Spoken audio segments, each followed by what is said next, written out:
someone says it's a sideshow to the real history and the real story of Chinese computing. And in fact, these machines form the basis of Chinese contemporary achievements in digital computing and new media, and lay the foundation for today's Chinese IT development. And there's also a phrase saying Chinese characters are innocent. In Chinese, it's 汉字无罪. So today, we are delighted to invite Professor Mulani from Stanford University to talk about this research field. He's a professor of Chinese history of Stanford University, a Guggenheim Fellow, and the Klug Chair in Technology and Society at the Library of Congress. So he will briefly introduce himself later and then in depth introduce his research topic. And today we also have Professor Fu from Tsinghua University, Dr. Zhai from Google, and also Dr. Li from Huawei. And Professor Fu, would you like to quickly introduce our ICACHI, our association? Okay. You think you can jump to the slide of our association? Okay. Yes. So the International Chinese Association of Computer-Human Interaction was established on May 10, 2012 in Austin, USA during the CHI 2012 International Conference. So that's the our 10 years anniversary for I think for 2 days later. So our association is a pure professional human-computer interaction scientific and technological group organization across culture and regions. So, next.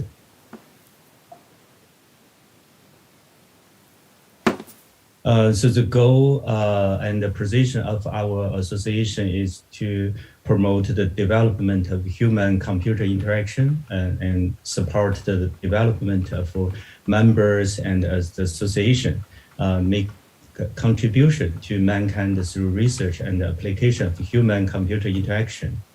So thanks everyone to join us, and thanks Tom and Shumin, Li Wei, and I just give this lecture to Liu Wei.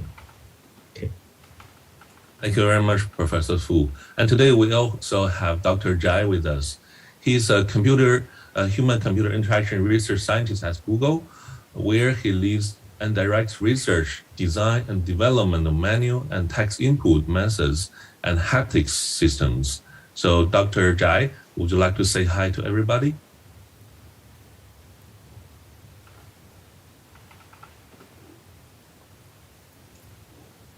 I think you are muted.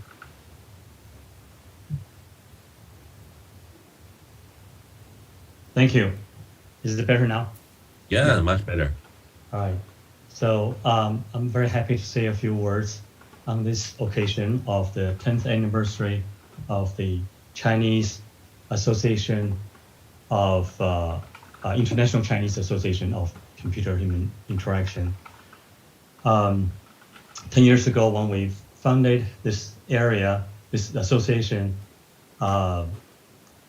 we were trying to form the Chinese scholars in the field of HCI around the world together to promote the field and promote everybody's career. And we have been very successful at that. Today, there's many achievements of the association, so I congratulate the current and past board members for this wonderful achievement. There's no better way to celebrate such an occasion than inviting Professor Tom Mulani, who's passionate about China and also passionate about technology, two topics of common interest to many of us.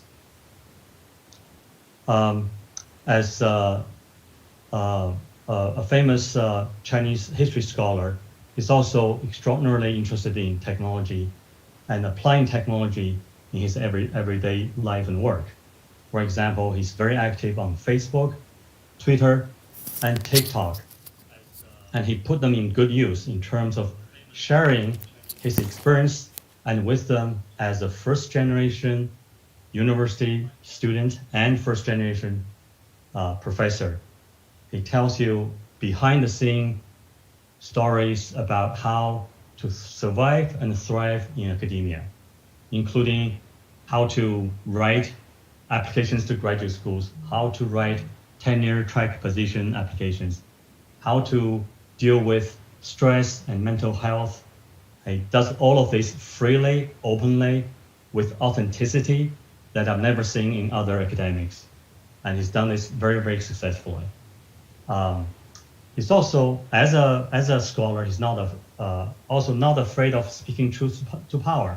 So for example, when some of the very well-known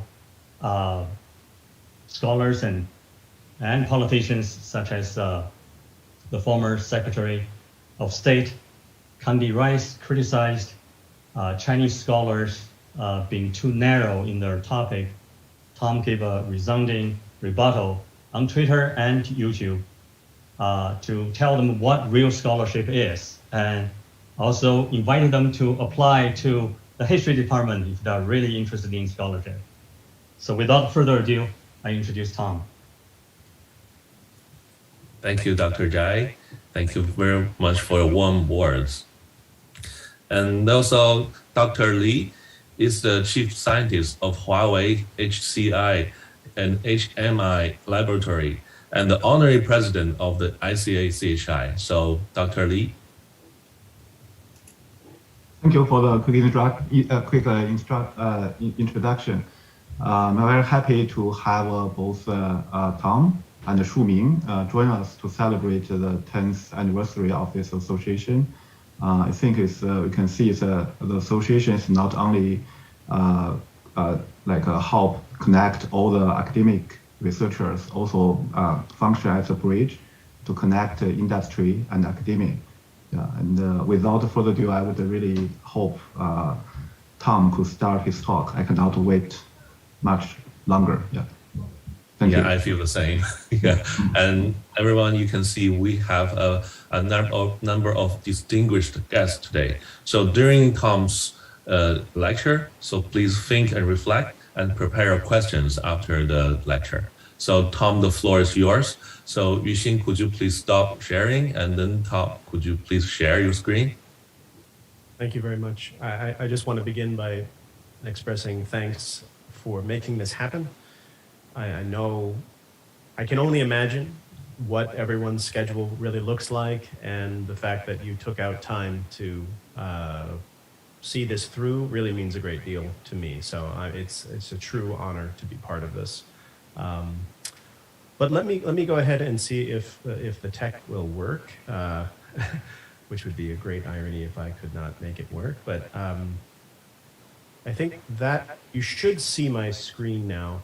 I think I'm going to not do full screen because sometimes when I do that, I can't see everybody else within Zoom. Is that okay with Understood. everybody? All Yeah. right. Thanks very much. I can hear you loud and clear. I can see your screen share clear. Okay, wonderful.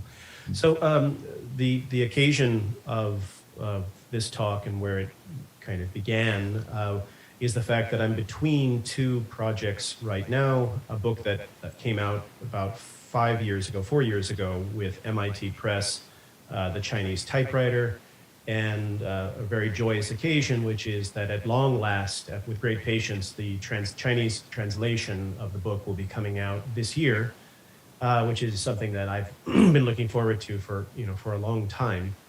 And that on my own side, I'm finishing in the sort of very, very, very final stages of the sequel to this book, The Chinese Computer. There is no cover yet for it, but you can kind of get that from the image on the left.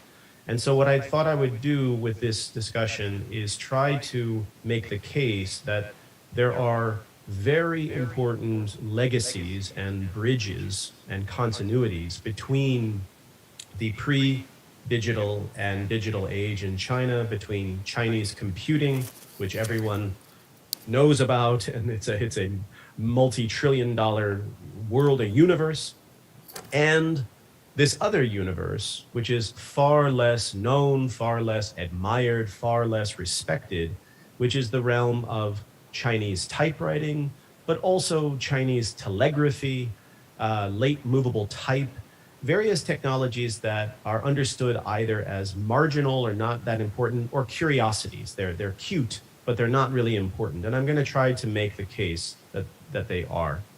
I want to begin by talking about one of the core elephants, the key elephants in the room, which of course is the size of the Chinese lexicon and the fact that Chinese is the one major world language that is non-alphabetic, has no alphabet, has no syllabary. Of course, there are other writing systems that are non-alphabetic and non-syllabary, but Chinese is the is the behemoth in it. And this has, of course, posed a major challenge for every information technology, every language technology in existence in the modern period. And so I want to make this, I want to sort of preface everything I'm going to say to point out that Chinese has not always been a problem. Sometimes we can get very caught up in the years 1800 through 1900 through 2000 and imagine that Chinese has always been a linguistic challenge to technology.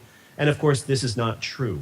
What the technology is matters a great deal. And there is no problem with Chinese when we're talking about woodblock printing, when we're talking about the carving of masters in wood. And of course, the very first printed book is Chinese, or it's from the place we now know as China. It really is in the period of the 19th century onward where Chinese and the number of characters poses a problem to information technology. And probably the first example of this is the case of telegraphy. I'm not going to talk at length about telegraphy, but I talk about it in my book. But it's very important that this is the moment when the question emerges: how do you fit Chinese inside a given information technology? The first fit is not the keyboard, not the jianpan, it's Morse code. How do you fit tens of thousands of characters inside a system that was designed to handle 26, 30, basically 36 symbolic units? And if anyone's interested in and doesn't know the story of Chinese telegraphy and the 4-digit code, I'd be happy to talk about it. But I just wanted to start this all out by saying, remember that we're talking about a very recent historical phenomenon of the problem of Chinese. But this brings us to the question that we do have, which is, how does one fit Chinese on a QWERTY keyboard, on a computer keyboard, on an interface that can fit on my desk?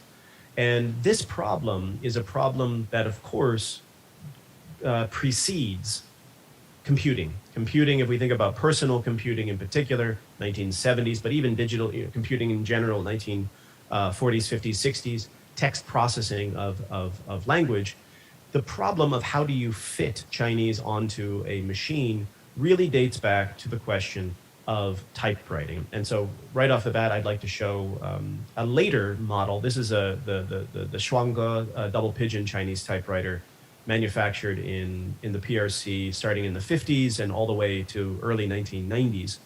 But here is a question. Here is a device that can fit on top of one's desk, on top of one's office desk, and it needs to contain a sufficient amount of the Chinese language, Chinese writing, Chinese characters, to be useful to whoever is producing it. So Chinese typewriters, and before that Chinese telegraphy, are really the critical moments where this issue first emerges. And I'll also point out, and this is what I said at the very beginning, Chinese typewriters are either unknown to most people. I remember one time going to Panjiayuan and searching for a Chinese typewriter, and I said, do you have a 中文打字机? And he said, and the fellow I was talking to said, 没有. Not 没有 as in I don't have one, but 没有 as in there is no such thing as a Chinese typewriter.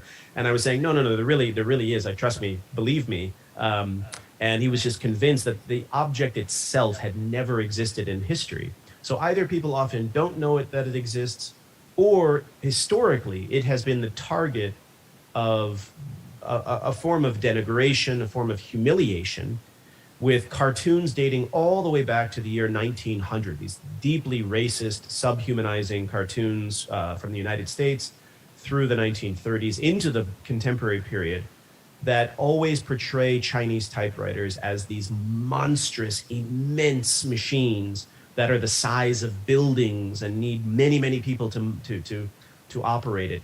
And so here's a technology that most people will tell you either doesn't exist or is meaningless or is almost embarrassing. And I'm going to try to make the case that there are legacies. In particular, there are two legacies I want to talk about. There's going to be a legacy number 3, a continuity, a bridge. So bridge number 1, bridge number 2, and then a third connection. The first one of these is the concept and practice of 常用字. And in particular, the creation of what now would be called 汉字库, so sort of corpora or databases of Chinese characters, frequency analysis, statistical frequency analyses of the relative importance, the relative usage of characters.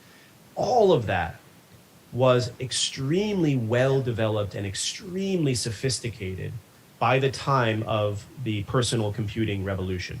Computer scientists dealing with Chinese all around the world in the 1970s did not invent all of these databases of frequency analyses. They took them from the realm of movable type, telegraphy, and typewriting, probably typewriting most importantly. The second bridge I want to talk about, the simplest way to translate it in Chinese is pin xing. So instead, you think of the Hanyu pinyin.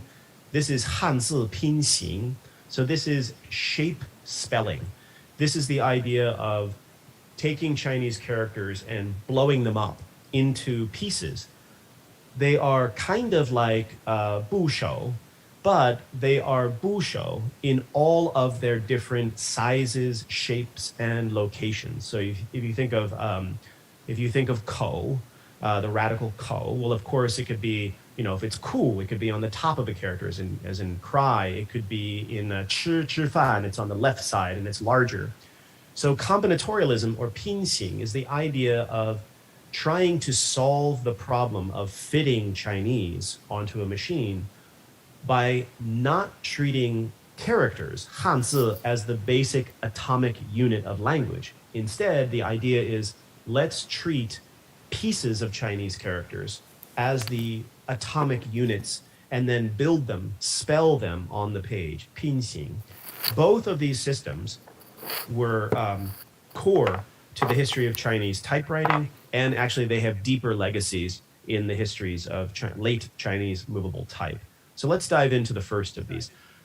The first thing we need to know is that common usage approaches to Chinese are the dominant approach. In fact, in talking about the idea of 常用 or 常用字 and 拼行, every mass manufactured Chinese typewriter, every company that built Chinese typewriters and sold them, all used the 常用字 approach.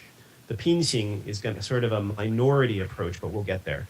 But here are just some examples dating back all the way to the very first experimental Chinese typewriter developed by the American Christian missionary developed Sheffield, to the development of the MIT graduate Zhou Houkun, a sort of experimental model that is then taken up by commercial press, by the Shangwu Inshuguan.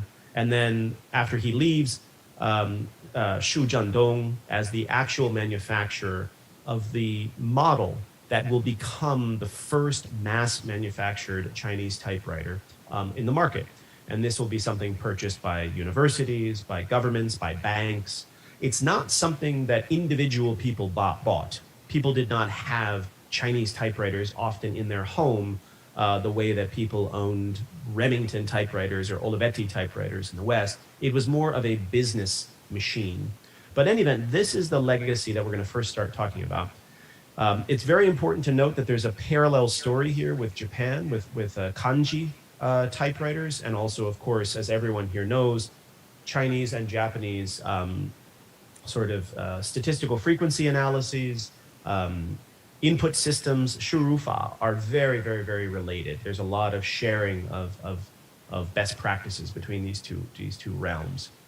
But in any event, the key of this is that the decision that was made within the realm of common usage Chinese typewriting is that we cannot fit Chinese as a whole on a machine. If we conservatively imagine, I don't know, 70,000 characters, there is no machine that could possibly fit 70,000 characters on the device. And so the very first approach that had to be thought of, or that was thought of, is the idea of limiting or excluding Chinese characters on the basis of frequency, and of creating a machine that would only have 最常用字 or 特别用字, 常用字, 备用字, and then maybe some that are to the side. But for any other ones, so 60,000 plus characters, if you want to use that character, then you are going to have to go to a 注字所 and say, I need this character. And then that guy will literally cast that character for you in metal, and you can buy it and then add it to your machine. This brings us to the second piece of the early design of these machines. They have no keyboards. There is no 键盘 on Chinese typewriters, and for mass manufactured Chinese typewriters, there was never a 键盘. There was only a 字盘. So this 字盘 is a rectangle, generally about 35 by 70. That's the 双格 dimensions. So 2,450 grid spaces for characters. And then the third key element of this design is that the metal, the various basically 火字, like movable type slugs, they are movable. So if I look at my keyboard on my MacBook Pro, I can't move the keys around. They're fixed. On a Chinese typewriter, all of the characters using a tweezer, you could pick them up and move them around. And that was on purpose. And the reason is that inside of the concept of 常用 is relativism. So if you live in 1920, your 常用字 is going to be different than someone living in 1960 or 1980. So you need the ability to change. Also, if you work at a bank and I work at a police station, or you're a lawyer and I'm a professor, then the idea of 常用 for you and me is different.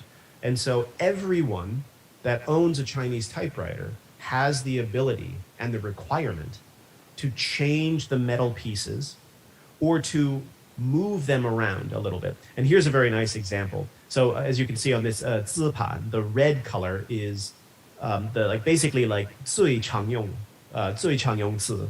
The light blue is 特用字. So this would be, I don't know, 南北西东西, and then numbers and punctuation marks. And what you can see is that the very middle of the machine is where the most common usage are. And then the organization is by 部首. So it will go from, yi to lun, from, the Kangxi 部首.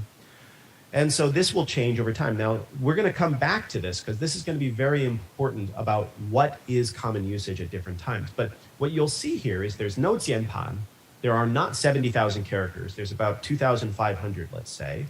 They can move, and speed equals the distance between two characters. If I am writing 学生, 学生, 学生 on a keyboard, on a 键盘, I can take that word, student, and I can shatter it into letters, and I can use all 5 fingers to produce it quickly or slowly. But on a Chinese typewriter, it is an absolute measurement of the distance between the character 学 and the character 生. It's like typing with one finger, a little bit. Okay, now I'm not going to dwell on this, but this idea of a sort of common usage or 常用字 approach is, of course, as old as movable type, which of course is invented for Chinese.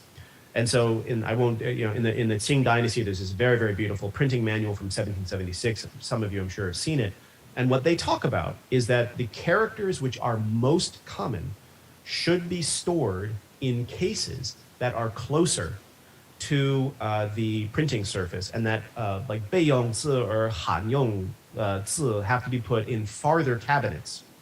So the idea is almost like RAM for the really, really important and really fast RAM memory recovery from the kinds of things you need all the time, and then off-site, magnetic disk storage for things that are less important. Same thing is true in the 1910s and 1920s and 1930s in movable type. So it doesn't begin with Chinese typewriting. It goes back further, but it's sort of intensified. It's concentrated in Chinese typewriting. So a lot of thinking is going on about this. Now, let me just move ahead to where some of these legacies start to come into play. So I mentioned that on a Chinese typewriter, 字盘, there is the middle part that's the 最常用字, and then there's 备用字 on the side, and that it's organized by 康熙部首. So it's just like a dictionary. It is a dictionary, basically. And like any dictionary, the characters that are right next to each other have nothing to do with each other when it comes to real language, natural language. Just like you say, I don't know, pick up an English dictionary and it's apple, or no, aardvark, apple, avocado. These have nothing to do with each other. And so, but also remember that distance equals speed. So in the 1950s, in mainland China, there was the beginnings of a kind of experiment, an actual bottom-up user-led experiment by everyday Chinese typists, 打字员, and by movable type compositors, so people working at this 出版社 or that 出版社. And the idea was, well, what would happen if we organize the tray bed not according to the dictionary, but according to natural language? So apple sauce, apple pie, apple computer, or whatever. What would happen? And what ends up happening is people begin to experiment in all of these different ways with something that will become known a little bit as the 革新字盘, or the new tray bed, or the revised tray bed, the reformed tray bed. And the idea, as you can see from this image, is that this is not dictionary organization. This is just a tiny, tiny piece of a tray bed, by the way. So, tray bed is 2,500 characters. This is what, 20. You have right next to each other, 共同, 同时, 统间, 时间, 期间, blah, blah, 随时, 随便, 边所, 有关, blah, blah, blah, blah, blah. In just this tiny, tiny, tiny area, there are dozens of 词, of two-character Chinese compounds that are meaningful, that are real. And so this is a little bit like, take like the 百话运动 of the May 4th era. And that was the idea of let's write the way we speak. Okay, so the idea that we don't want 文言文 and 百话, we want we want vernacular. This idea is kind of like the 百话 movement part 2. But this is, let's take 分类法, taxonomy, and language, and let's categorize the way we speak. And that's the whole idea of like a 自然语言. So what happens with this? Well, again, remember that distance is literally, speed is literally moving around this. I'll show you how it works. So you hold one lever with your right hand, and you can move the entire chassis of the machine up and back and left and right. And then with your left hand, as you can see, you can hold on to the tray bed. You hold on to the 字盘, and you can move it left and right. So you're basically bringing the print position over top of the character you want. And then you push down on the bar, a little metal finger pushes up the 火字. It gets trapped, there's ink, and then it strikes the paper and it prints. So this is where people are starting to think, why should we use the dictionary as the organizational method? And there was already a little bit of this idea because of the way that 常用字 works. So this is, look at these two machines. One is the 俞宾机华文打字机, and the other one is the 万能中文打字机 from the 1950s. So the 民国 period, and then 建国以后. Look at where the character Mao is. In 1930s, Mao is 常用, but it's 备用词, it's a 备用词, because of course it's referring to the hair on your head. In the 1950s, it gets promoted. The character Mao gets promoted to 最常用字, not because of hair, but of course because of politics. And so there already was this idea of movement. But some typists in the 1950s said, why don't we take this general movement and make it extreme, like push this further? So what happens is, let me go ahead here. Oh, and actually the first known person to do this is not a typist, but a compositor, Jiang Jiying, in the 简字法 textbook. But this is the idea. So this guy, Zhang Jiying is there at his job, and he's setting his type over and over and over again, movable type at a printing press, and he has 新华社革命美帝 over and over and over and over again, and it comes to the same sort of thought. Why don't I take 新华 and 社 and put them together on my 字架, my character rack? And why don't I take Ge and Ming and do the same, or Mei and Di, because this was during the Korean War, so it's all about American imperialism. But of course, now it's about similar times now. And so this is the thinking that in movable type and in typewriting give rise to this new idea that I showed you the diagram of before. Let's look at what this translates into.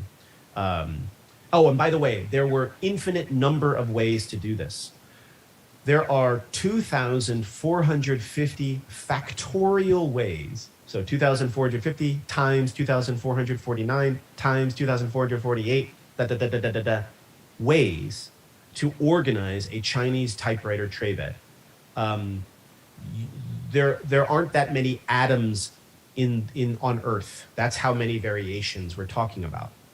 And so people that were trying this were using these same principles, but they were often designing slightly different machines because of the variant possibilities. This is what it looks like in simple terms. This is a heat map, which indicates the speed of a typewriter in the Mingguo period. And what the color means, if it's black, that means that the neighborhood around that character, so if you have a character here, all of the characters around it are not connectable as 自然语言 with that character. So apple, aardvark, they don't go together.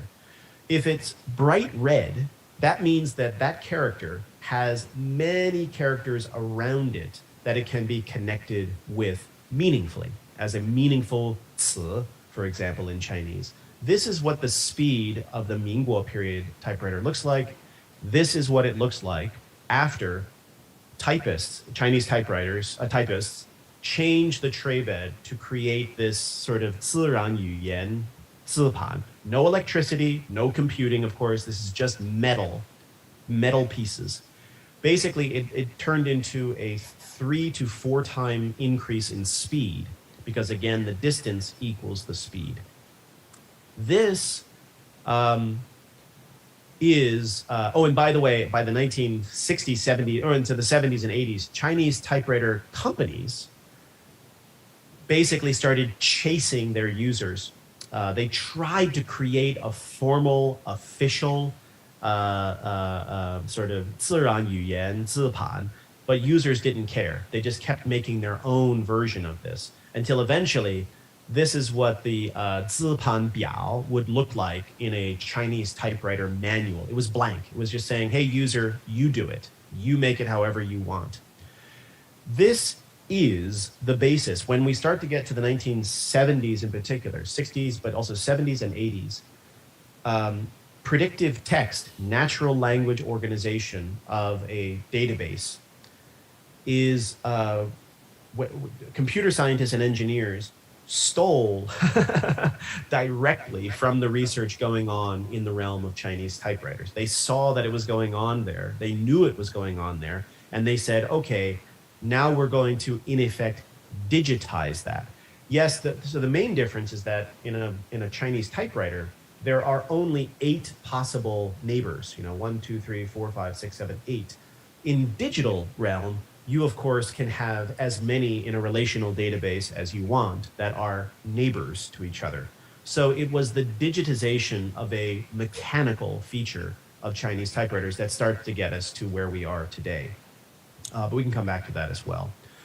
There's also the question of, in the reason that these typists in the 1950s were doing this was the question of how do we make this machine faster? This perception and reality that Chinese is slower than English. It is slower than French, Russian, Hebrew, any alphabetic, kana.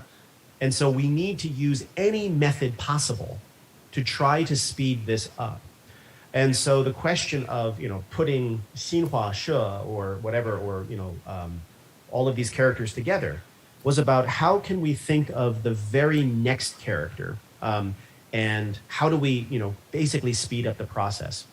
These are things that we also see with input system these days, where there is an attempt at all times to try to anticipate what it is that is the very next character that one wants, or what are the characters that you want when you're using abbreviations. We'll come back to this. So if you were to write CX, you might get the suggestion of 诚信 or 抄袭, so integrity or plagiarism.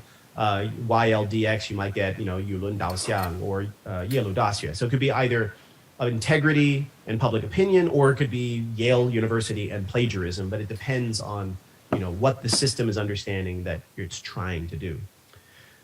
There are other legacies of the 常用字 approach, which of course is even today, not all Chinese characters are in all databases. So the problem has not been solved about how do you fit. And the very, very good example here is in mainland China with the movement from the 第一代身份证, so basically the card that was handwritten, to 第二代身份证, the computerized version. As probably many people know, there were 地名 and also 姓名 that were very, very, very sort of 罕用, 少用, or 罕见 kind of characters, like very, very uncommon, infrequent characters, and they literally were not in the database. The first reaction of the state was to require people to change their names, to change the names of 地名 and change the names of their family. Then there was a big sort of 反抗 to that, and then the government began to work with Fang Zheng and Founder Type to sort of add these missing characters to the database. And now, just like in Japan, one is not permitted to give a name to a location or to an individual that is not part of the official database of Chinese characters. So this problem is still with us. It's not as big of a problem, but it is there. Okay, now on to the second bridge.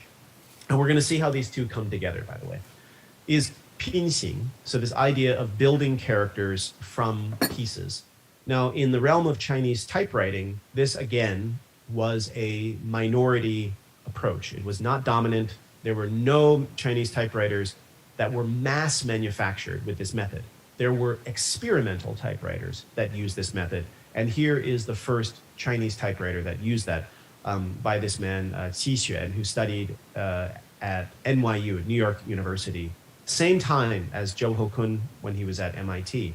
And you can see from his patent, the idea is, well, if I have the 草字旁, or if I have a you or a yu, or and then the bamboo, then I can sort of mix and match them.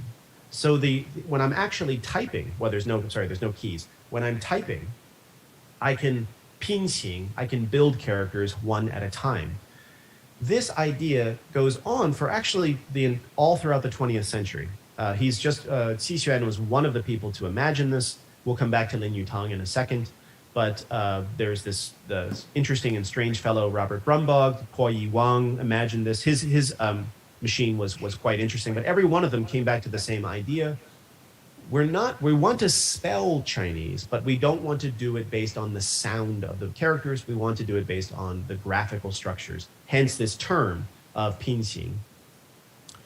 So you can see why this is so valuable, because basically, if you think of it as a ratio, then in movable type or in 常用字, the number of characters on the machine equals the number of characters you can print. So if there are 2,500 metal pieces, and if you're using a full Hanzi, then of course you can only have 2,500 characters possible. In a machine like this, you could in theory have 2,500 pieces, but be able to produce 30,000 Chinese characters because of this system of decomposition and recomposition. And just like in the case of the 常用字, this doesn't begin with typewriting. The first people to really think about this, in this case, weren't Chinese, they were French. There's two Frenchmen who worked on a font for Chinese using this divisible type, that's what they called it, divisible type technique. And let me see if I have an image. Yeah, so here's an example of Hai, Zhan, Wu, and Tang. And on the left side, the same font. This is the same font.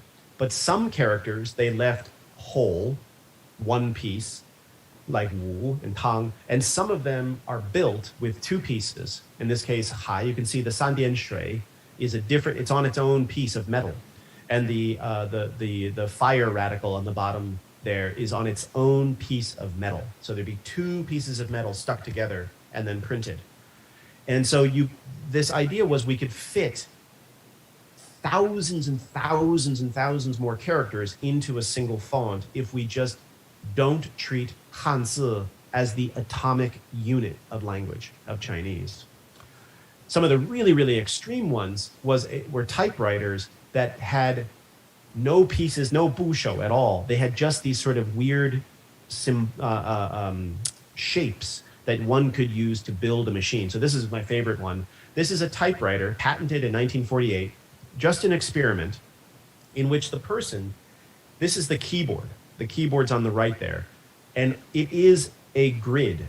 And so you are literally typing the bitmap, the bitmap of the Chinese character you want. So it is like taking radicals, bushou, and making them really extreme and really abstract. That's the idea of it. So these are where people start thinking. Now, where are the legacies of this?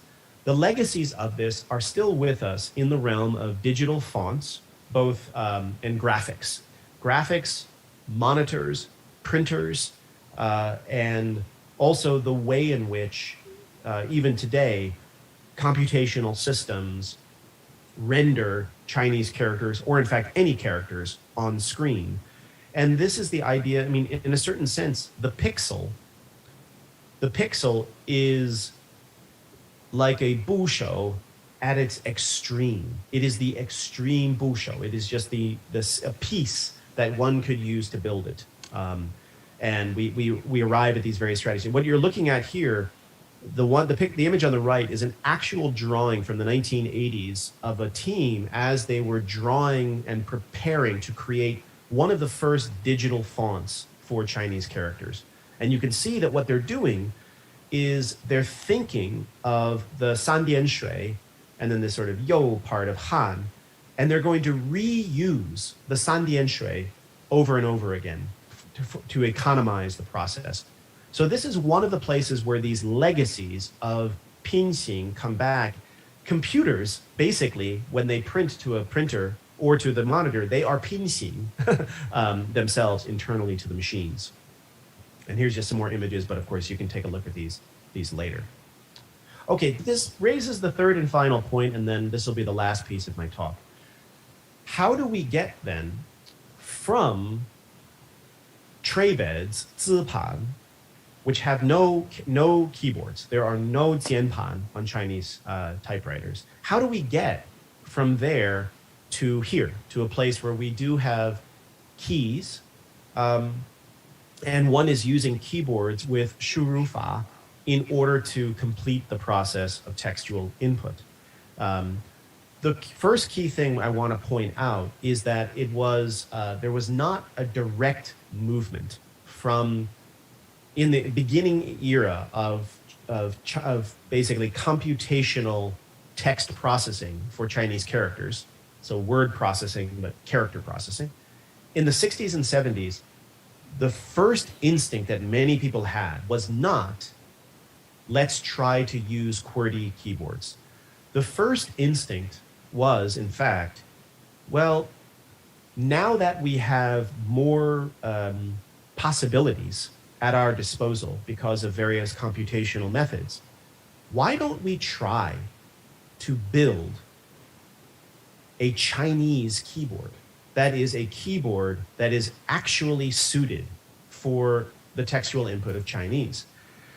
Because there was, Chinese computer scientists, engineers, they knew of QWERTY keyboard. They called it the 小型键盘, the sort of small format 键盘. Then there was this thing called like the 中型键盘, the medium-sized keyboard, and then there was 大型键盘, the sort of large-sized keyboard. And most people and most institutions, Tsinghua University went this route.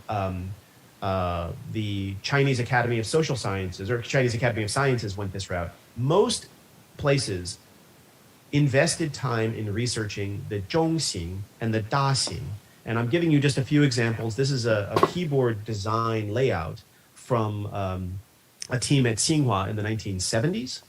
And then we have various other examples. We have various computational typesetting interfaces on the right. Some of these were developed at Tsinghua. We have the IPX machine, one of the most important machines developed by the Taiwanese-American engineer Chen Ye in Silicon Valley. And literally, he was thinking of this machine as an electronic Chinese typewriter. But of course, with lots and lots of new functionalities. But the layout of this machine looks way more and behaves way more like a Chinese 字盘 and than it does like a QWERTY keyboard. Basically, the idea is let's take 字盘 and almost turn it into a 键盘. And then there's some other examples that we can talk about. There are lots of these. But eventually, in the 1980s, we do come back to the keyboard. And this has there's lots of reasons for this, but probably one of the most important reasons was 1972 and the Mao-Nixon visit, and 1979 and the normalization of relations and four modernizations, and the market, the Chinese market, being flooded with Weixing, 计算机, and all of these various microcomputers, i.e. personal computers, and every one of them, of course, came with a QWERTY keyboard. So slowly, more and more Chinese inventors started to say, okay, how can we use the QWERTY keyboard as an interface for this? It can't be a question of just fitting things, and it can't be one key, one character. There's got to be some other answer to it. And as it turns out, and this is the conclusion of the talk, there already was an answer to this problem. And it was invented or revealed in 1947. It was the first, it was experimental, but the first Chinese typewriter to feature a keyboard the way that we would understand it. And this is the Mingkuai by Lin Yutang. So here he is with his daughter looking at the machine as it's ready in 1947. And so how did this machine work? I just told you that you cannot have a Chinese typewriter with a keyboard. So how is it now that I'm telling you that there was one? And the key is that this keyboard and this typewriter behaved in a fundamentally different way than every other typewriter that had ever existed since the 19th century, since the beginning of typewriting. It was not what you type is what you get. There was something else going on. Now, very importantly, Lin Yutang's beginnings, if we think back to his work in sort of yuyanxue and culture and literature and fiction and so forth, his first real interest with language reform was the so-called 简字法问题 in the 民国 period. This question of how do we organize 电话簿 and library card catalogs and dictionaries.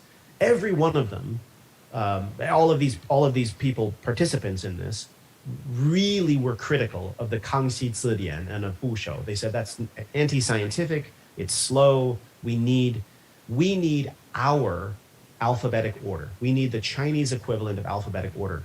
And this period witnessed the creation of dozens and dozens and dozens of competing 简字法. Lin Yutang created some, and this is where Wubi comes from. The Wubi of Wubi Shurufa. Wubi started as a 简字法 for organizing basically filing cabinets.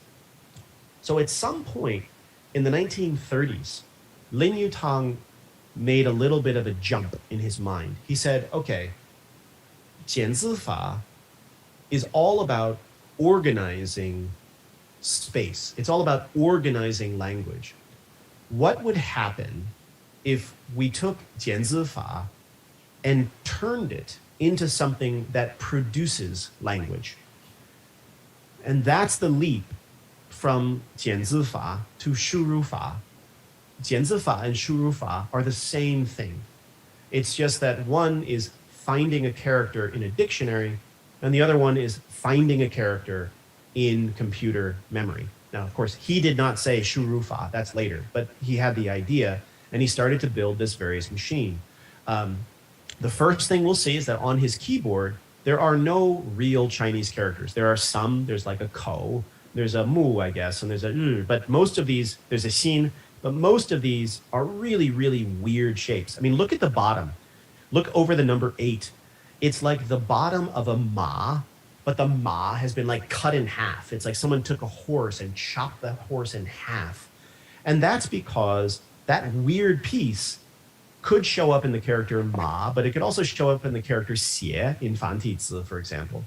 So he built this keyboard that was not actually meant to produce any inscriptions on the machine. That's not what it was for. The purpose of these symbols was as a 简字法. But where are the characters? The characters are inside the machine in a metal database, a metal hard drive that you can't see from the outside. Let's zoom in if we can. There we go. They are metal bars with 8 sides, octagonal metal bars with 27, I think, characters on every bar face. Take 6 of these metal bars and bundle them together in a cluster, and then stick a wheel on them, and then they rotate. So now you have 7 degrees of rotation. Every bar can rotate, and the whole big bar can rotate. Then take 6 of these medium bars and put them together and put a circle on them. So you have 1 degree of rotation, 6 more, so 7, and then you have what? 6 times 6, 36 more degrees of rotation.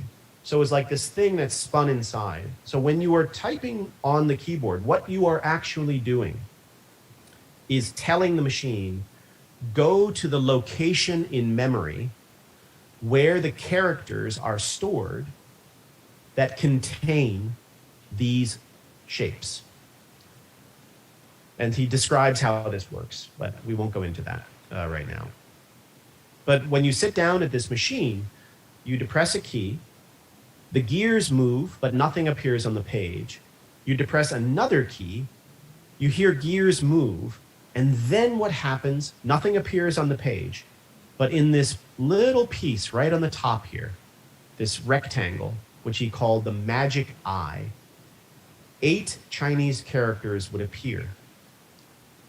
And these 8 Chinese characters fulfill the criteria that you have given it in the machine. This is a mechanical device, not computational. And then the last thing you do is you depress one number, 1, 2, 3, 4, or 5, or 6, or 7, or 8, depending upon which one you want, which character you want.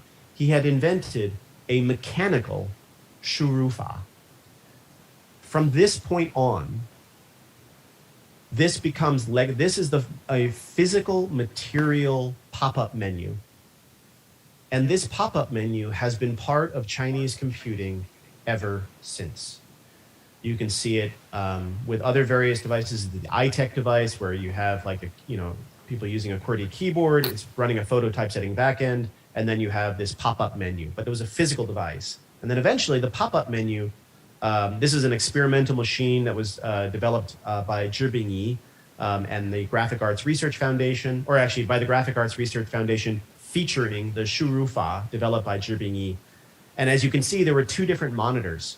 One monitor was serving the function of the pop-up menu, and the other monitor was serving the function of the composition window. And then eventually that is brought together on a single monitor, where the pop-up menu is on the bottom, the composition is on the top, and that's where we are today, of course. So these little pop-up menus used to be physically related. Where does this all come together?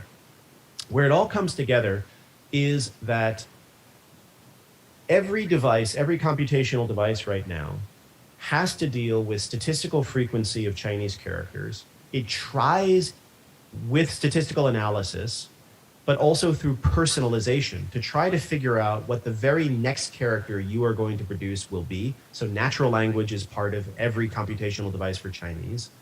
The interface system is one that uses some way of decomposing Chinese characters, whether through shape or through sound, in the case of pinyin, that one uses. And what glues all of and then all graphics, all monitors, all printing are all effectively pinxing, except it's pinxing by way of the pixel now instead of the bushou. And what brings it all together, the glue that holds this stuff together, is Shurufa. And Shurufa is in essence an entirely new way of imagining the relationship between humans and computers, or really humans and machines. Typewriters were devices meant for writing, for inscribing.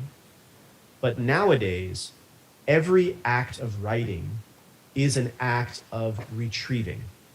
Every act of writing is an act of searching. So another way of describing what Shurufa is search writing. And in fact, search writing was first sort of pioneered. It wasn't necessarily first invented, but it was first pioneered in the Chinese language context. And it began in the pre-digital age in the realm of technologies that by and large, no one takes seriously anymore. That's all I want to say. I'm really excited to hear people's questions, and I want to thank you once again for this opportunity. I'm going to go ahead and stop the share of my monitor. Thank you, Professor Mulani. Yeah, during your talk, I had a brief text chat with Dr. Li. He apparently has some questions. So, Dr. Li, are you here? Would you like to raise your questions? Yeah, can you hear me? Yeah. Yes. Yeah, it's a really inspiring and mind-blowing talk. Thank you. My first question is regarding to the almost ending of your talk. You talk about the Chinese input. This have a large character set, which is totally different than any language in the world. And because of that, there's a predictive nature and a personalized nature when people input the Chinese character. In the process, there's a selection process.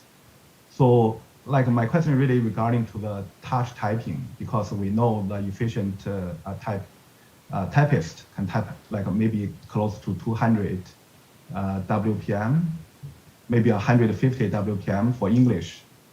Will it be possible for users who type in Chinese using only sensory feedback from their fingers, which means do you think the Chinese typist can achieve at least the same experience? You already mentioned that the speed probably is hard to compare, but we're talking about experience. So that's my first question. Yeah. Thank you for your question. So I would say that in terms of, there's the speed and the experience. So in terms of speed, by the kinds of estimates that I've seen by sort of various kind of 打字比赛 and these sorts of things that I've seen in the Chinese context, Chinese input speeds either have reached or exceeded the maximum English typing speeds recorded. And this is now when using the full capacities of predictive text, of statistical, neighborhood analysis of and so forth. But so the in that sense, the story that if you think all the way back, I don't know, to the May 4th movement, or even to the work of people like Lu Xun and Qian Xuantong, this is unimaginable that we would have gotten to a place of either parity or actually of Chinese having exceeded the maximum capacity. And part of this is because, in general, the maximum capacity of a system that is based upon a Shurufa-like model, that is a retrieval model, search model, the maximum possible speeds of any system like that is always going to be greater than the maximum potential speed of a system that requires that one type every word of it. So, for example, English language typists would never be able to capture human voice at speed, like just people talking. It just doesn't work. But in courtrooms and with lawyers and things, they use this other device, the steno typewriter, which is a special kind of. It's basically it's like an input system, and they can record at speeds way in excess of human speech because of these techniques of basically information compression and so forth. And so I think speed-wise, it's already been met or exceeded. In terms of experience, it's hard to predict. It's impossible to predict the future. But my guess would be that blind typing, sort of typing blind, is actually not that one needs a cybernetic, feedback system for Chinese, and hence the pop-up menu. Right. Because basically there is a different way, and has been for a long time, all the way back to Chinese typewriters. There's a different way of using the body in the case of Chinese typewriting, and then now in Chinese computing with Shurufa. So, for example, a good typist for English is a person who can type without looking. Right. But a good typist in 1930s in China was someone who actually improved their sort of visual system in order to be sort of scanning the zipan to try to figure out where we're going to go next and anticipate the next character.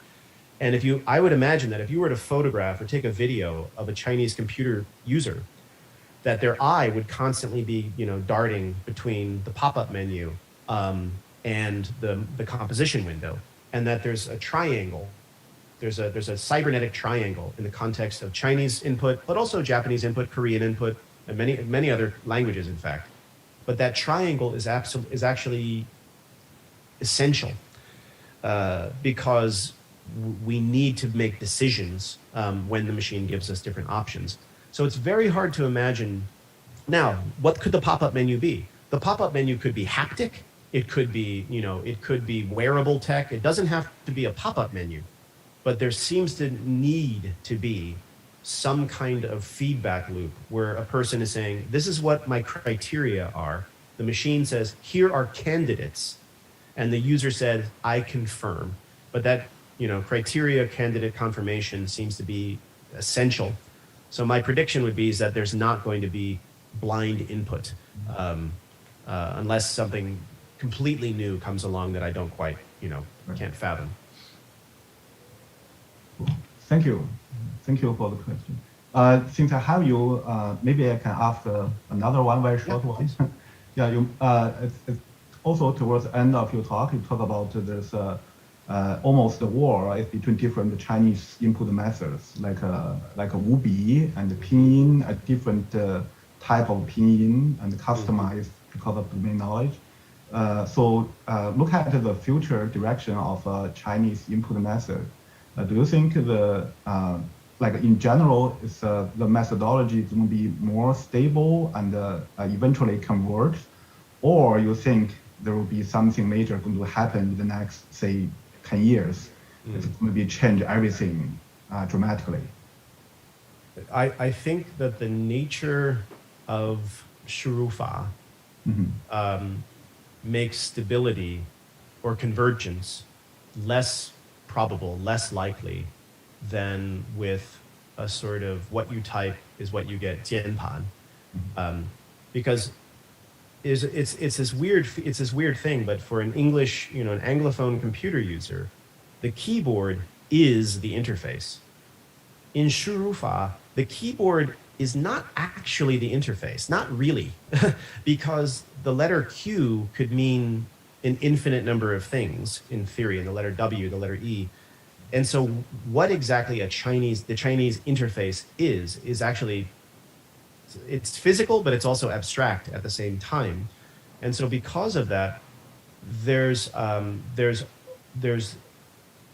no center of gravity that pulls things to and forces it to stabilize either in the most efficient or least efficient or less than most efficient way. And so take different domains of practice. I mean, take text input in VR, which is a new, kind of an interesting question. Like, how are people going to, when they are inside VR, how are they going to use virtual interfaces inside the context to do so? Or just in gaming, in gaming, or I see these little devices in luxury cars where people can spell or type in an address by turning a knob, and these, you have to be on the lookout for these marginal, sometimes kind of silly neighborhoods where some weird stuff can be happening that, because no one's paying attention, there's kind of a user base that emerges and a skill set that emerges, and it can spill out into other arenas because the context changes. And it's all very sort of technology dependent. So I heard a story one time where Chen Ye was talking about meeting with, I think he was talking about meeting with Zhou Yongming, so, legacy pinyin, the god of pinyin, and apparently the story went that someone on the Hanyu Pinyin committee said to him when they saw his machine in the 1970s, like, oh my God, if this machine had existed in the 50s, there would be no point to Romanizing things or to simplifying them, because the whole notion of jiantizi, for example, how exactly is it more jiandan than fantizi? It's only more jiandan if you imagine writing it by hand. But if you're talking about a shurufa, then jiantizi, fantizi, those have nothing to do with the nature of difficulty or simplicity. There's a whole new set of things that are more difficult or less difficult in the context of shurufa, because difficulty, complexity, simplicity, they change depending on the technological back end. I do think, though, that there's reason to believe that phonetic input systems will remain dominant for a long time. I don't think that they'll ever completely crowd out structure. And that's because, of course, pinyin has one major advantage to it, which is that it has the full backing of the Minister of Education of the PRC and of the printing of the PRC. If you are going to study Wubi, then you have to study Wubi, like the logic of it. But if you're going to use pinyin, any pinyin shurufa, like your preschool is going to teach you how to do that. Right. So I think but ironically, pinyin is the maximum speed of pinyin is slower than the maximum speed of structure-based input. So there's another sort of, there was a convergence in some sense around the lesser efficient of the two options, or the slower of the two options, but one that had much more not mass appeal, but possibility for more people to take part in it, I guess, because of Hanyu Pinyin. Right. But if we look at the input method as a general approach, do you think the speech input could be a mainstream input method replace keyboard? I think there's I think that yes, but I think it would be ironically like think back to 1900 and that the real fear was this question of efficiency and speed and comparing Chinese to English and French and other things and speed and speed and speed. It's like, okay, if speed is the goal, and accuracy, of course, but if speed and efficiency is the goal, technically speaking, voice recognition is slower than 输入法 because voice recognition, the maximum speed of voice input is the speed of voice. But a 输入法 based system has capacities that are faster than the speed of speech, and in fact can, as we know, make suggestions to the user and say, like, for example, how in the case of voice, how does a person abbreviate 中华人民共和国? Like I can, if I'm sitting here, I can do ZHRM, and then the machine will say, like, I know what you're doing. 中华人民共和国. And then boom, I say yes, and I have effectively typed at 600 words per minute at that moment. But if I'm speaking, how does one use their voice? Would it be like, you can't abbreviate with the voice? And so ironically, although it will be useful, and it is useful for contexts like driving or, hands-free or, that kind of a thing, that technically speaking, it will be moving in the other direction with regard to efficiency and speed. It'll be less efficient and less speedy than what is now the current technology. But the real interesting thing is, could there be a voice-based 输入法 that is voice input, but that still has that triangle, that cybernetic loop that I mentioned? So you're talking to your phone, you're saying like, whatever it is. The phone is saying, I think you're trying to say either this, or this. And then you are with, either through voice or with haptics or with your physical manifestation, you're selecting something. So a true voice-based input system, if you could have true voice-based input, like a voice-based 输入法, then that would be even faster than text-based 输入法. It's the question, I think that's where I come down on that. Voice is technically slower. Yeah. Thank you. Sure. So Dr. Li, do you have a third question? I don't have question for now. I think okay. Lots of people are maybe waiting to ask questions. Sure. So we have collected several questions from the online platforms. Okay. So the first one is, thank you, Professor, for your wonderful lecture and talk. And what is your plan to publish a Chinese version of your book? That's a nice. I appreciate that. It's coming. It was actually, it was translated 3 years ago, but times have been difficult, as everyone knows. It's very difficult to kind of get that final approval. But the translation was finished about 3 years ago, and now I think, as I understand, it is coming out in summer in Chinese. And then I'm finishing now the English version of the second book, the Chinese Computer. And I hopefully that translation will come faster than Chinese typewriter.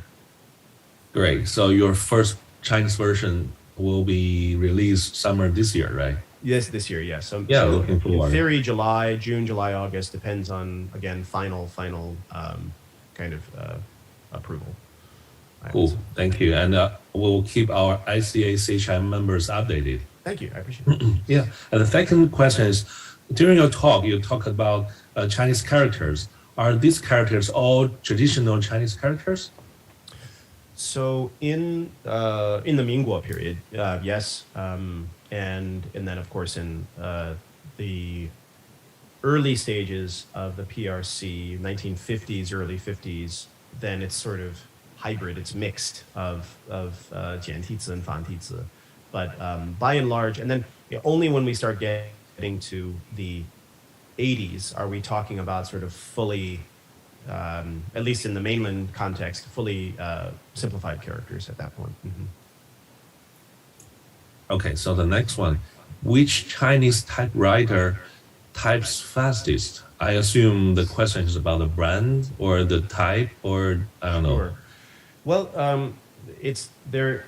I mean, there are obviously many mechanical moving parts to these machines. I actually had the pleasure of building one from scratch. I had to follow the instructions and take it out of the box and build it. I made a video about that. The speed are going to be comparable between them. Undoubtedly, the later ones that are using various kinds of alloys and better ball bearings and things of this nature, they are faster. But what really makes something faster is when people start to change the zipan in the way I described. When they abandon Kangxi Zilian style, like Bushou style of the 分类法, and instead they use a 自然语言 style of 分类法.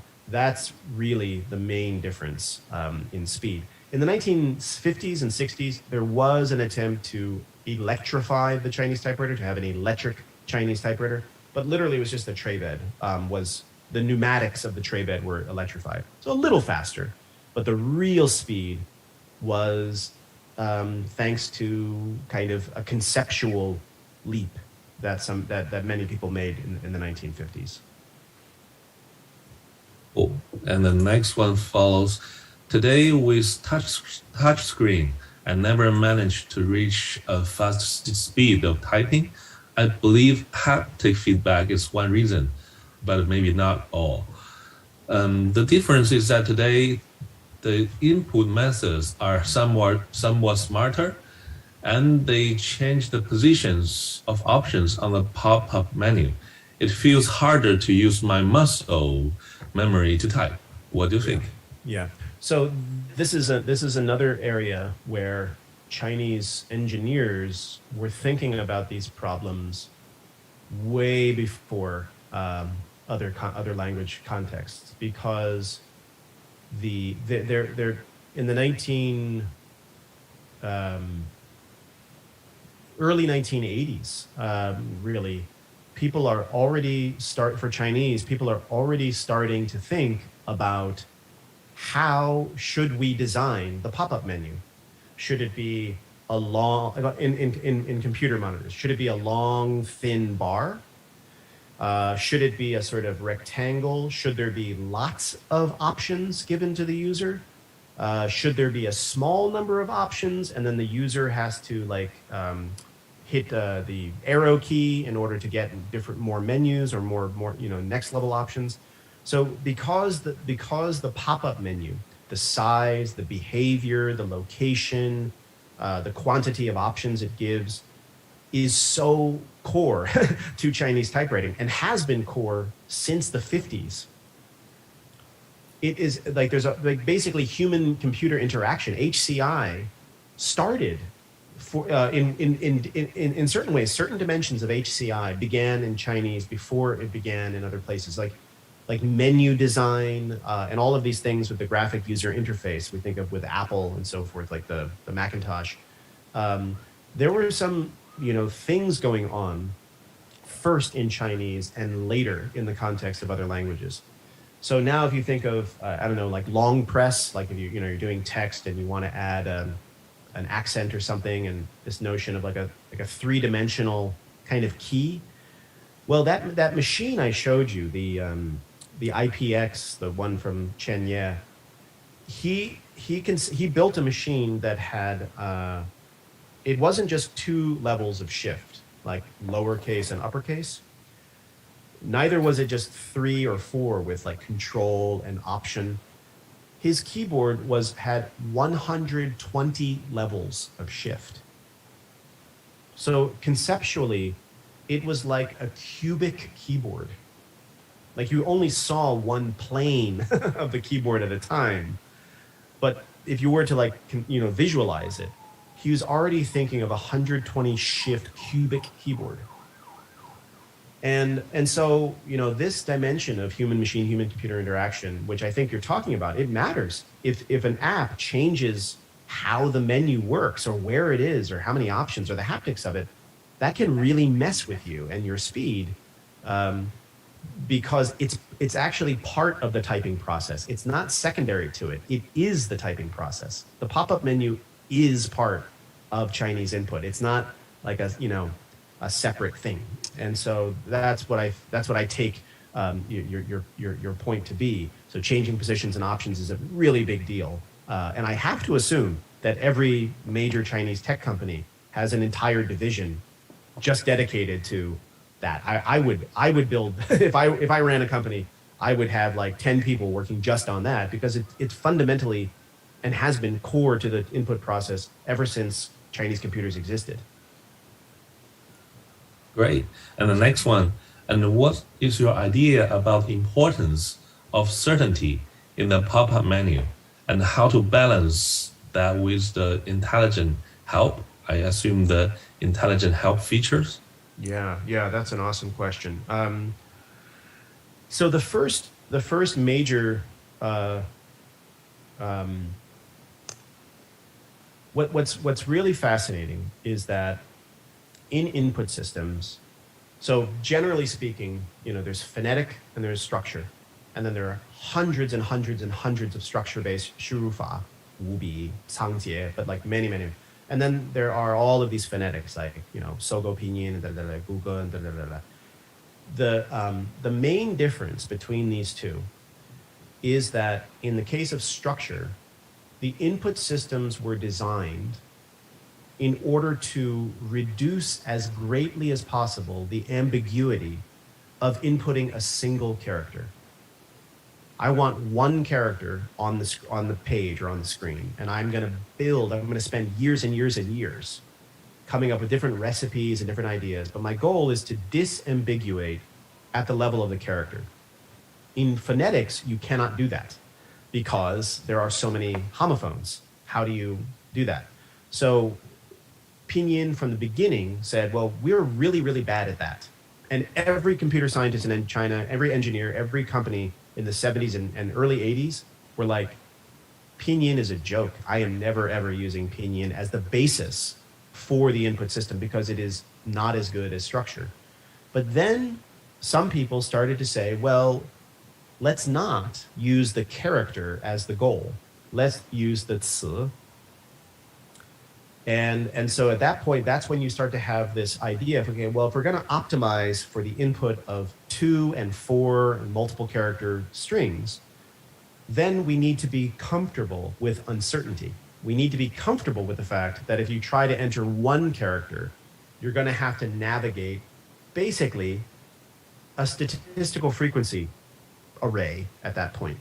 Like if you just turn your computer on, you just bought your computer, you just turned it on, the first thing your 输入法 is going to do is give you the absolute statistical relativity of Chinese characters. And then you start using it, and then it starts to update and personalize the statistical model for you.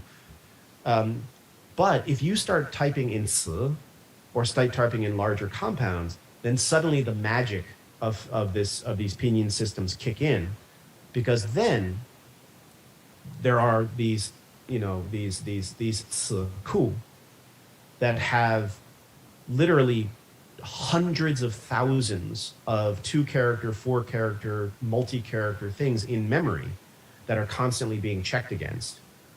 And so the longer you're trying to get, the better the more certainty the system will have, the less you want, like one character at a time, the less certainty. And that's the trade-off. That's the compromise that was made with Pinyin. And so now basically the intelligent part works much better when it has more information from you, when you are after a larger 2-character, 4-character, multi-character thing, a Tang poem, a famous Tang poem. Systems can now predict that you are looking for this famous Tang poem. If you want one character, that's when the uncertainty is a fundamental and unavoidable part, and hence the reason why I don't think you could ever imagine a world in which there is not a feedback loop, because there's always going to be a time when you need to type in a one character, you know, thing, some rare character, some person's name, whatever it might be, and you're going to need to see what the options are. But that uncertainty was a decision, because in the beginning of Chinese computing input, the goal was pure certainty. But then at some point it said, well, we've got to be a little bit comfortable with ambiguity if we're going to go take the next step. Thank you. Once in the conference, when interacting with Shumin, he talked about the quartinomics theory. So Shumin, are you here? Would you like to ask a question to Tom? Shumin, I think you are muted. You are muted. Okay, I'm back. Yeah, that's Right. good. Yes. So Tom already alluded to this. So basically, the advantage or disadvantage of QWERTY as a layout had been also debated in the Western world, especially in the US. There's also parallels that we know the QWERTY layout was invented by Americans, a few Americans in Milwaukee, Wisconsin, namely Christopher Schultz and his colleagues. They were also, interestingly, like as Tom outlined, many of these characters, pun intended, in the history of inventions or typewriting inventions or input methods, were not formal researchers. They were not trained academics. This happens over and over to date, to some degree. For one thing, the lack of academic literature on such things, like a lot of the work Tom did, which is amazing, is that he has to do the academic research because the inventors didn't really do the academic research. They didn't go through a peer-reviewed process. So Tom had to go around the world, collect Chinese typewriters, understand them. He's actually building a museum of his own, and he opens up the museum for all future scholars to study Chinese typewriting, which I'm happily serving as a board member, maybe to be announced. But back to the QWERTY problem. So as it enters in every other country, it has the same questions that if it were optimal for English, why would it be optimal for French, which has a different culture set, or German, and so on and so forth. They all did a minor tweak with the core of QWERTY as their main keyboard. So there's these questions, plus there's bigger debate about someone by the name of August Dvorak in the 1930s, a professor at University of Washington, education faculty professor, again, not a linguist. He just passionately believed that it can be simplified and reformed based on some of the many ideas that Tom presented in the Chinese world. That is, what about the letter connections? What about the next keystrokes? Can you organize the keystroke sequences so they get more efficient? And he came up with this so-called DSK, Dvorak Simplified Keyboard. And that spawned a lot of debate about whether it's good or better or worse. And all of this comes back to a really hard question that to date it still dogs this field, myself included. I'm one of the most active researchers in the world. Today I'm text input, namely the human aspects of it, that is learning. So like actually one of my latest paper co-authored with probably with Qianxi, who's probably on the call as well. That is, there's a famous method in Chinese type methods some call it 简拼, some call it 手拼. So basically, like Tom said, 中华人民共和国, you only need to type some like a dozen characters, a dozen keystrokes to give you a whole long sentence. But can the same method be applied to English? So if I say LGTM, everybody knows that looks good to me. If I type MGLS, you'll find 美国历史. But on iPhone, if you type YGTM and you meant 英国历史, doesn't have it. Well, Android keyboard actually has it, or Gboard or Google keyboard actually has it. But where's the line? Where do you stop? So all of these makes the learning aspects of it and the uncertainty aspects of it a big topic that is really, really hard to do empirical research on. It's relatively easy today to do computational research, which is another interesting phenomena that, again, either in English world, primarily in the Chinese world, they are full of very brilliant researchers and scholars, but they were not academic. They were not going through like when it comes to, like famously Wang Yongming, when he invented 五笔字形, it's like rumor has it like his room full of papers which is like frequencies or tables and all that. But today you can do computational research in 1 hour for all those things. Many of you can write a program to do all that, but they didn't have that. Also, they never went through a peer review process to see well whether these are actually sound ideas. So, for example, the idea Tom just talked about at length about you rearrange the key tray so you increase the frequency. Or I also did research on this in English, ironically, just rearrange the 26 letters. So when you have one stylus or one finger travel, how you can minimize the statistical distance. And Tom said like some number of hundred or some thousand, 100,000 characters factorial is an impossible number to compute. Actually, 26 factorial is also impossible to compute. So instead, we actually use classic methods, namely the Boltzmann function, the famous Metropolis optimization method. Today is actually basically an idea about deep learning also uses these search methods to compute what would be the optimal layout, even for just 26 letters. But all of this, again, comes back to the empirical research is very hard because people haven't learned it.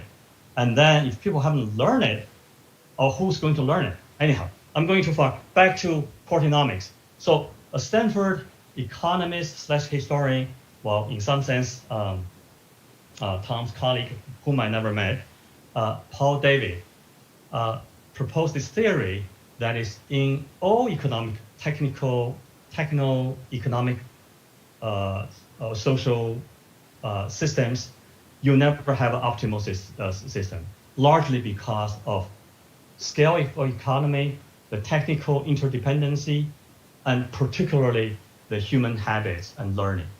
That will lock them to a suboptimal solution that you cannot get out of it. Once you lock in, you cannot. This is all formerly known as the path dependency theory of economics.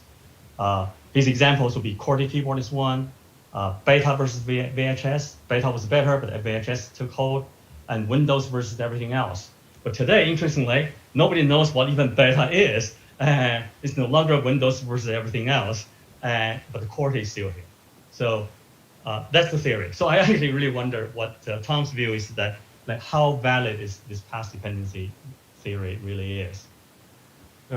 Thank you. And I want to say in particular how nice it is to see you again, Schumann. It feels like everything before COVID, I don't remember. I don't remember life, but I do remember our walks. This is an extremely compressed response, of course, but I would say that if Chinese computing and China didn't exist, then the path dependency story of QWERTY would feel intact. I mean, let's put aside the question of how he arrived, David didn't quite understand how the story of QWERTY, and there's a lot of fantasy stories about how QWERTY came to be, but let's forget that. Let's just talk about path dependency. But Chinese computing does exist. China does exist, and there's a weird counter argument to the path dependency model, which I actually think comes out of the story of Chinese typewriting, and then in Chinese computing, which is what happens when Q doesn't equal Q anymore. So think about this question. when the QWERTY keyboard went to France, we have AZERTY, we have QWERTZ, we have all of these variations for languages that use the Latin alphabet, but where there are different levels or frequencies of different letters. Okay. When we get to the 1980s, and China, actually 80s, and China begins to use the QWERTY keyboard in a more serious, enduring way within computing.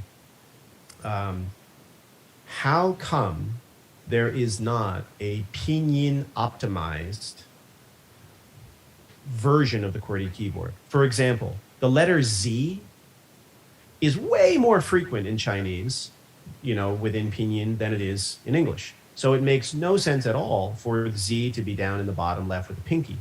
And we could do various other examples.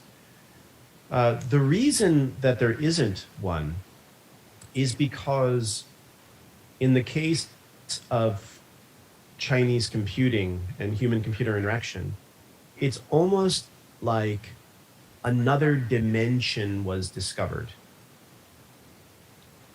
It's like if you're trapped in a box, but you exist in 2 dimensions, and you're on a piece of paper, and you're just a dot. You're like I exist in, and I've got a box. Someone drew a box around me. God, the universe drew a box around me. I'm trapped, and that's it. Anywhere I go, that's my dimension. But then once we introduce a 3rd dimension, I can just go up, and I was never trapped at all.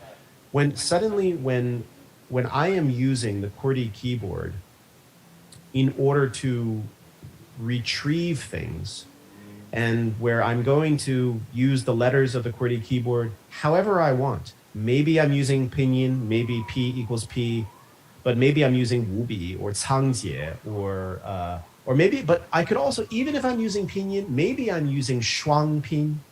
Maybe I'm using shuangpinyin, which is a system of double pinyin, where some letters are the letters of pinyin, but other letters represent UANG or ONG or ENG or something of that nature.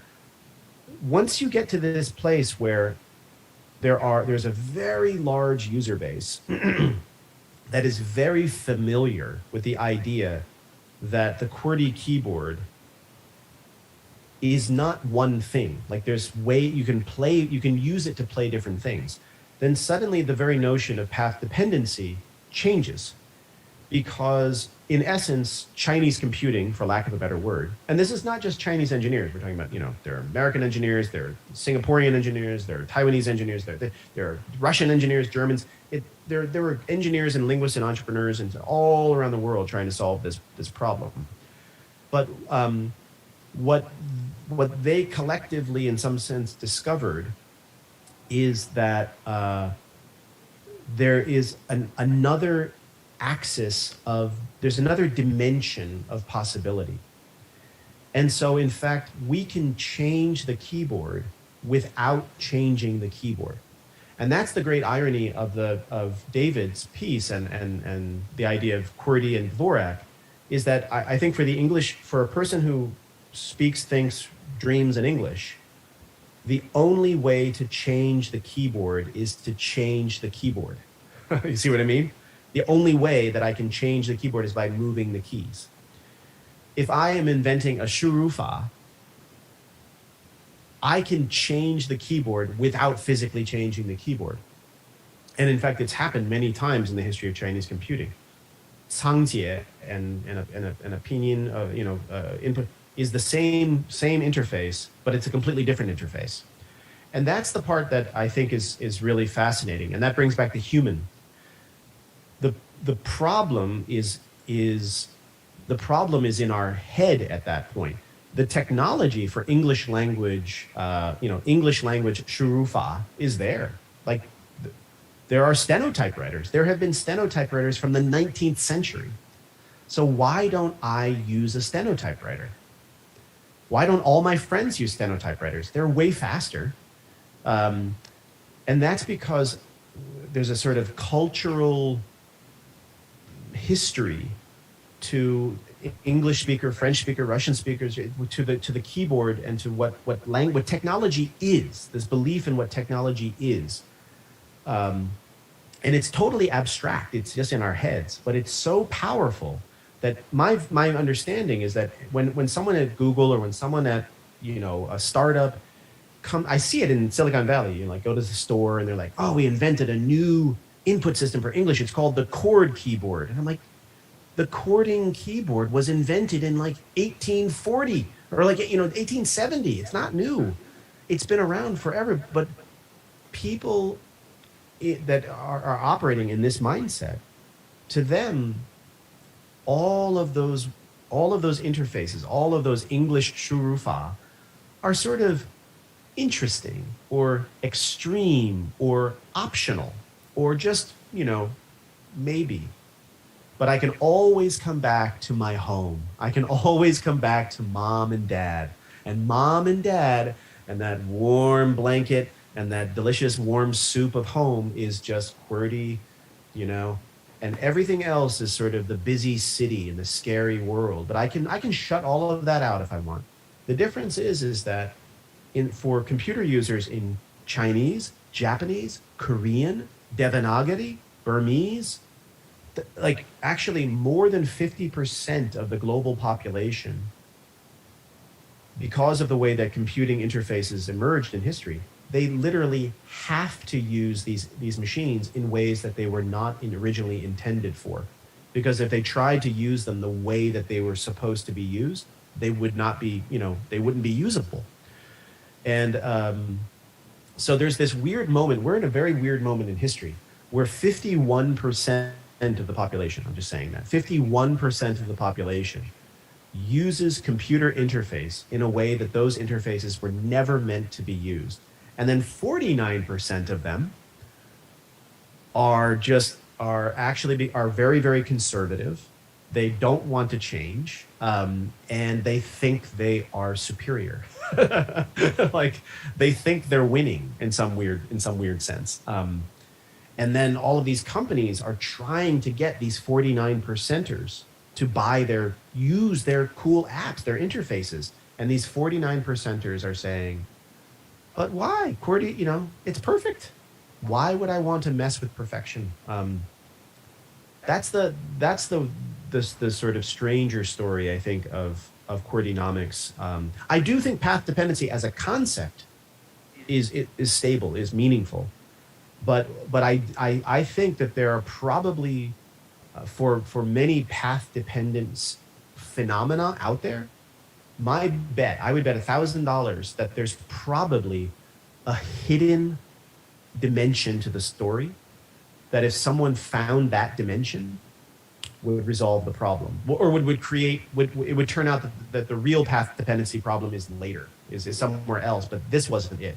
I don't think QWERTY was the path dependent problem. I think maybe typing is the path dependent problem now for English speakers. I cannot get over typing. I can't get over the phenomenon of typing. It's in my bones at this point. But let me pause there. Okay, thank you. So I think the final question will be from me. So could you give a quick thoughts that you would like to share with the ICAC members and also the Chinese HCI educators, researchers, and the practitioners? Sure. Thank you. Well, first, thank you again for bringing me here, and I hope that there's ways of meeting each other in the future. Let me go ahead and actually, before I forget, put my email here for anyone who wants to get in touch. I would say that for those in the realm for those who are actually creating new worlds, and I would say that. I say this a lot when I go places. Make sure that you have at least one archival historian on the payroll, because there's some weird dimension in which most of the breakthroughs that happen in year X were tried conceptually in year X minus 20, X minus 30, X minus 50, and not only tried but sort of attempted and then murdered, just like considered to be ridiculous, humiliating ideas. And then 50 years later, after everyone forgets that happened, someone has this brilliant idea And it turns out to be the solution to the problem. So divisible type, for example. Someone in 1950 thought divisible type was a joke, was ridiculous, and now basically we are now the children of divisible type because of pixel-based graphics and so forth and printing. So there's just one for those who, and I would say that when I meet people as brilliant, no matter, it's not a question of brilliance. There is very often a very narrow span of historical consciousness. I have met computer engineers working with really advanced probabilistic models for Chinese, and who truly believe that they may have been the first to do a common usage. It's sort of a Changyongzi statistical analysis of corpora. And I'm polite, so I don't want to tell them that, that basically started in 1870. But there's something about the profession, I think, which can really encourage an extremely narrow historical framework. And that's, one, I'm an historian, so I want people to have a broader framework, but more is that it's useful. It's just having an awareness of this broad ecology of failed dead ends. The story of Chinese computing is the story of failure, success. So how does that work? There's no obvious linearity to it. Most of the machines that I study all failed, all these prototypes. So pay attention to the failures in history. Really, really study these weird failures in history, and have people around you that know how to do that.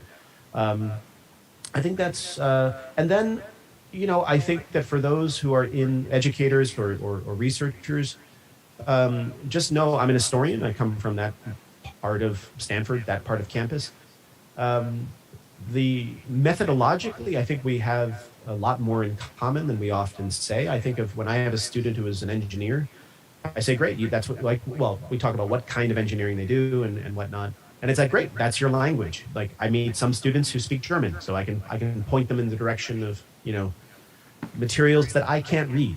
I can't read German, so you have a world open to you and a set of questions open to you because of who you are and what you can do.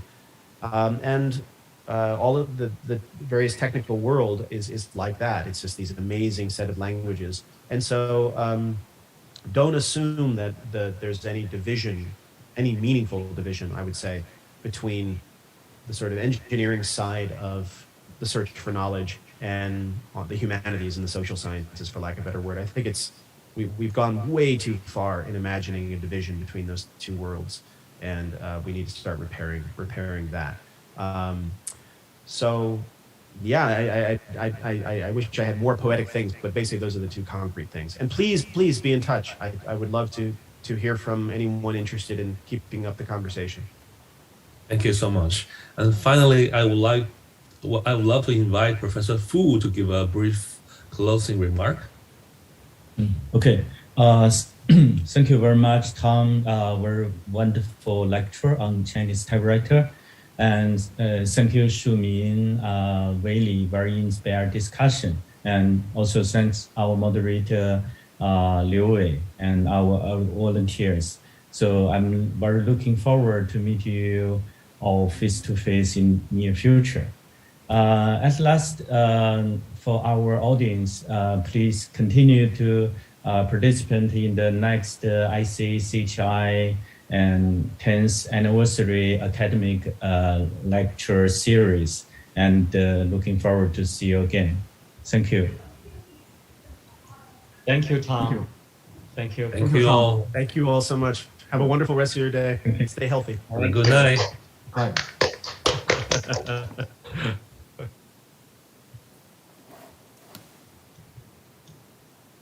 That was really great. Yeah. Bye, Shuming. Bye, Liu Wei. Bye, everyone. Bye-bye. Great. Bye-bye. Yeah.